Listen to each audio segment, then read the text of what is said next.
temple, as you'll immediately see from that slide, this is really in honor of Cathy Stoertz. I know there are some people here who would very like to meet you, because really they should be here giving this talk, the Friday Thought Thimble and Wetline Archaeology group, who yesterday were out in the hail surveying one of Cathy's sites. So here we are, the Yorkshire Wolds, which are a crescent of chalk going from the River Humber up to the North Sea coast at Flambeau Head, as you can see from the next map.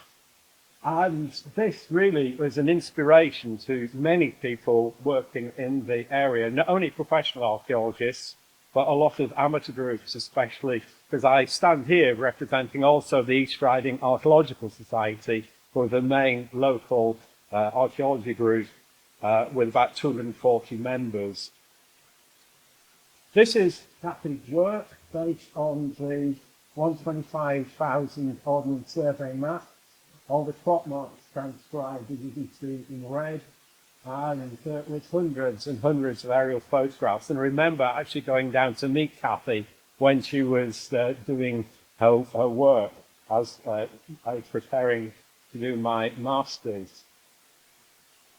And this led to eventually my own PhD research, looking at both Cathy's data and also the Vale of York data. We did an exchange of my own aerial photography over at that stage, about 15 years, and using Cathy's research to actually look at the landscapes that you can see there, both in terms of the terrain, the watercourses, and the soil mapping, which was eventually published as the VAR, which you can see here. So Cathy's work formed a fundamental part. So what we're going to do now, fairly briefly, is look at two particular sites, and I emphasize that the only person actually paid for doing this was myself as a university lecturer, and somebody you'll hear from later on, James Lyle, to whom I owe an enormous debt. Without him, this talk would really not have happened. So where are we? Only about 15 miles away. York is about here. We'll be looking at two hilltop sites, one at Nunburnham, which is a village I actually live in at the moment, and also at Kipling House Farm, just up the road. The geology is very interesting there. We're looking at a spur of chalk sticking over the Vale of York with massive views over the landscape. The letters there show Nunburnham Wolds and Kipling House Farm. The geology is particularly interesting, as you will see a bit later on. So here's Cathy's mapping based on one of my GIS maps prepared for my PhD work. And we're looking in particular at this. It's spotted by Cathy and also Terry Manby as being a potential ring fort, very similar to these ones, which you can see, the famous ones at Mucking and at Springfield Lines in Essex, and particularly the one at Paddock Wing. And what I did using the Vale of York survey work was map other enclosures of similar types running down towards the Humber, which in the white dots there. I happen to have a student at Hull University who did a very, very good BA. I wanted to do a bit more work in a master's. So we decided to tackle this site. This actually shows Cathy's mapping against the Google Earth. And you can actually see a slight difference in the soil mark in Cathy's mapping there. And we got James to do this geophysical survey and really fell over when we saw the results, when he plugged the machine into the laptop. If I remember rightly, James no doubt will correct me, we did this with a Bartek dual probe Bartington, and one of the probes didn't work. We subsequently redid it. The results are staggering. You can see the large central roundhouse with the ceremonial entrance, the other entrances, and the square enclosure outside, which we'll come to in a moment. At the same time, I got to know Tony Hunt with the Yorkshire Aerial Archaeology Mapping. He provides free services with the drone to local archaeology groups. And if you look very carefully at the photograph, you can actually see the tractor in harrowing the field at the same time. And at the bottom of the photograph, you can just pick out the D-shape of the enclosure showing up. And using drone deploy, it was able to show in the growing crop of potatoes the actual shape of the ring fork showing up quite clearly. And whether it's affecting the tree growth is another point, but there does seem to be something happening within that wooded area. So, we then decided to excavate. Sorry, Vlodek, we had this conversation for many years. Vlodek doesn't like excavation, but here we go. For many years, we excavated, funded by the Yorkshire Archaeological Society, the East Riding Archaeological Society, and so on. And with a band of volunteers, many of my part-time students from Hull University and society members, we excavated. The reason why I think it's very important to excavate these sites is just look at the depth of topsoil. We're into the archaeology straight under plough soil. These sites are being destroyed very, very quickly. And here's a happy band of volunteers troweling away. We've got a fantastic digger driver. So one real scrape over with trowels meant we had a really excellent surface to work from. That was the surviving bit of a rampart, which was once very large, as you can see from this material that's slumped inside the ditch, which you can see here. Thanks to Tony again, we've got some aerial views of the two entrances. One just after the first troweling and the other towards the end of the excavation. Ceremonially entrance ways looking toward the second site I'll be talking about with several phases, as you can see there. And we also took photographs of the internal entrance as well. Very massive post holes being used. These were really large structures. And it's interesting that we did have elements of ceremonial or ritual activity within these post holes. Here's a massive piece of red deer antler. And again, at the top here, we've got a large animal bone here. And then our only small find of the whole excavation, this loom weight, which was also buried in a pit. What the aerial photography and geophysics didn't really show up was this internal roundhouse, which you can see here, which is much more like those from these famous Aris culture sites. We've actually got three phases of activity in here. A large post hole structure with an entrance, a second roundhouse, and then the third roundhouse cutting through, as you can see. So that's the roundhouse that didn't show with any other means. Some radiocarbon dates we were able to get. Oops, sorry. Here, this is what 609 Cal BC or thereabouts, which is also given us a nice date on that pottery, which you can see there. Secondly, another radiocarbon date, here 794, and that's for the large post structure that seems to be the earliest feature on the site. Moving on now to the square enclosure, this produced some amazing surprises.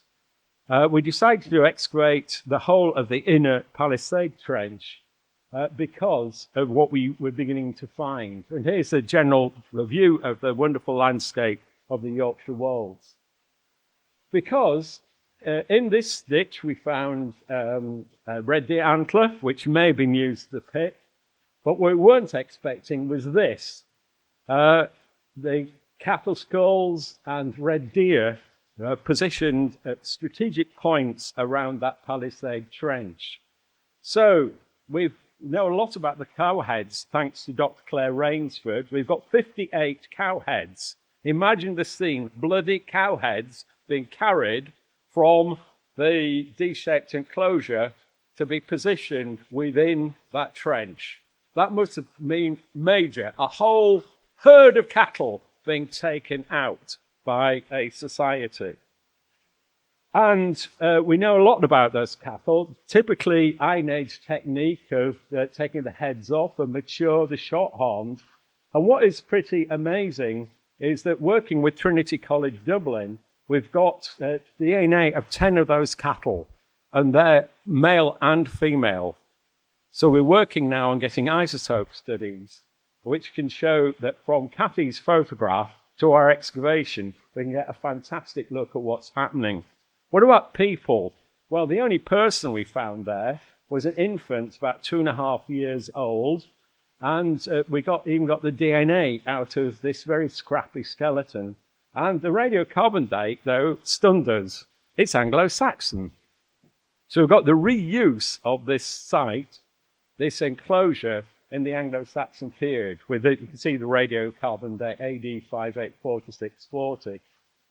Similar enclosures, well, here we go over to Austria, to Rosseldorf, very similar shaped enclosure, and in Britain, Caesar's Camp at Heathrow.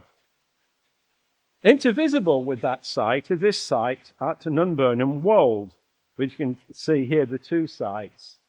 And I think this is very, very significant within that landscape context. There's from Kipping House Farm to Nunburnham Wold and vice versa. And again, the landscape here is important. And you can see Cathy's imagery at the bottom, but do note the feature here. Well, as it happens, as you can see from the above slide, the diagonal feature running across there isn't archaeological. It's in fact a geological fault. And as part of our Nunburnham Heritage funded project, we also did a lot of work with the local geologist who created some new mapping of the Yorkshire Wolds. It led to a major project actually looking for faults within the rocks of eastern Yorkshire. So the water fault, which you can see there. James again did his magic with his geophysics. You'll hear more about his wonderful work later on, with also some help from Tom Sparrow and Finn Pope Carter from Bradford University did a small area as well. And the results were stunning. As you can see, we've got this very large ovoid enclosure led to from 3 areas with droveways opening out into a huge area which apparently has nothing in it on each side of that farmhouse, leading to the head of a valley. Well, Claire Whiteley, one of the MA student I spoke about, actually worked with Historic England in their office in York, so thanks very much for that, and was able to learn CAD and produce this mapping showing all the aerial photographic and geophysical evidence together. We'll just go quickly through some of the excavation and other sites. James again showing the trenches which we excavated. We got things like part of a possible henge monument, possibly slighted by those ditches running across. Another square enclosure, you can see the half mace head there, found within the henge ditch. Barrow completely obliterated, but we did find one piece of a collared urn within the ditch. And here we've got the square enclosure I spoke about. And it's actually the tumulus marked on there. But notice next to the tumulus, there on the map on the left, you can see the route of the supposed Roman road. Well, that had been completely ploughed out. And in the middle, though, of that square enclosure, which coincided with that tumulus, was this, a disarticulated skeleton. It was a real mess. And the big surprise again was the date, 718 to 914 Cal AD. So once again, we've got reuse of one of these monuments in a later period. So we got the inevitable Square Barrow Cemetery, and the DNA of these has been analysed by the David Wright Laboratory and has contributed that major paper on European migration, which came out recently. And here we have again that Nunburnham Wold settlement, that open area. The big blob in the middle is in fact a quarry pit. And the local farmer actually put all sorts of things in there, like cars. So we do have a vehicle burial, but in the quarry. It was a triumph herald, apparently. So the site's interesting because one side seems to be for sacred ritual, and then the other, well, sort of profane domestic. But I think James and I think it's probably some major market centre of the local community. And these are the mapping of the geophysics results and the trenches that we excavated.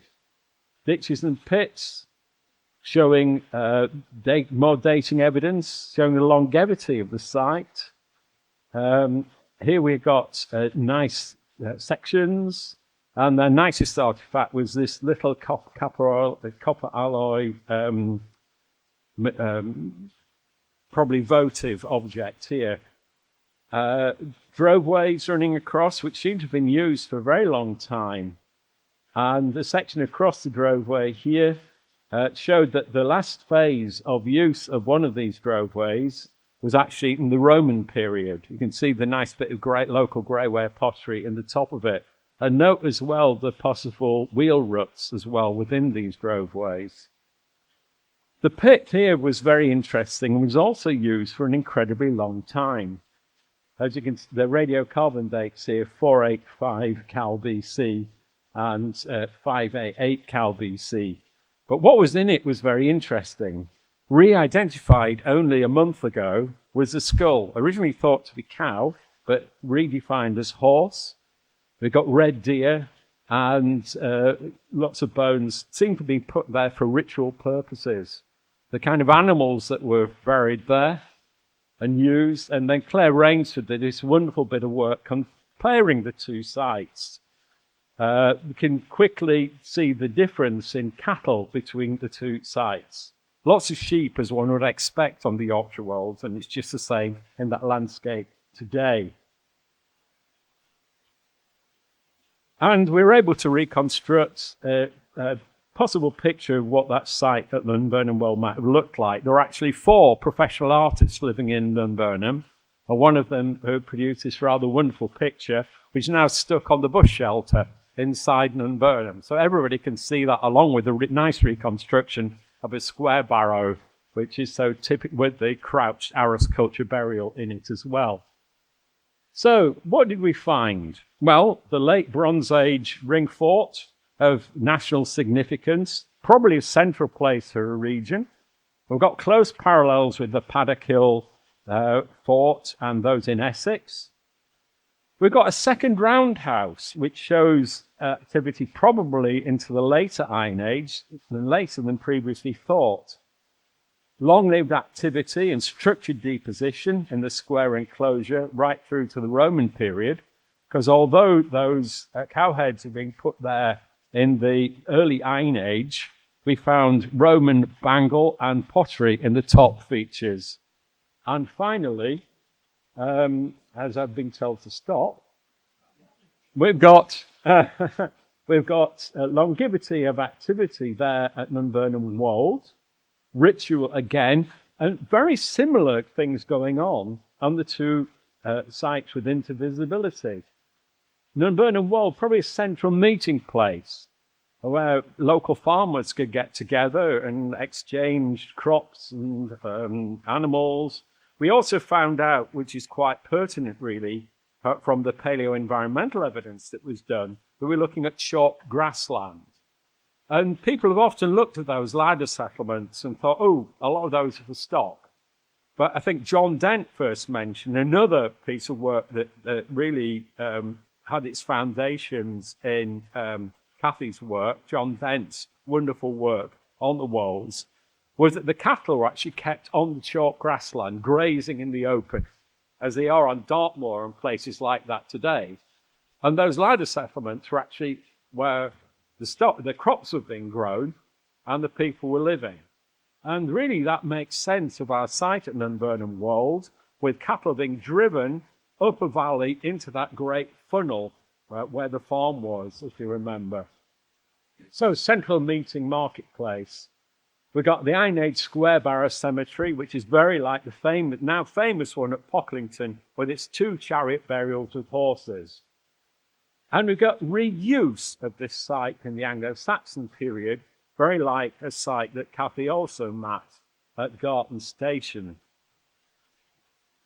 We've got the route of the possible Roman road and related activity, but a cautionary note there, we spent a lot of time trying to find the Roman road, but when we first started work there, the local farmer, who was very supportive, said, oh, we had to make some soil. So the thing's been ploughed to pieces. So a lot of the archaeology is gone. And finally, another advert for this wonderful bit. This is the mapper that we're talking about. A combination of remote sensing, selective excavation, paleo-environmental, animal bone analysis, with new tools of DNA, isotope studies, provides an unprecedented opportunity to understand how these ancient landscapes worked. Thank you.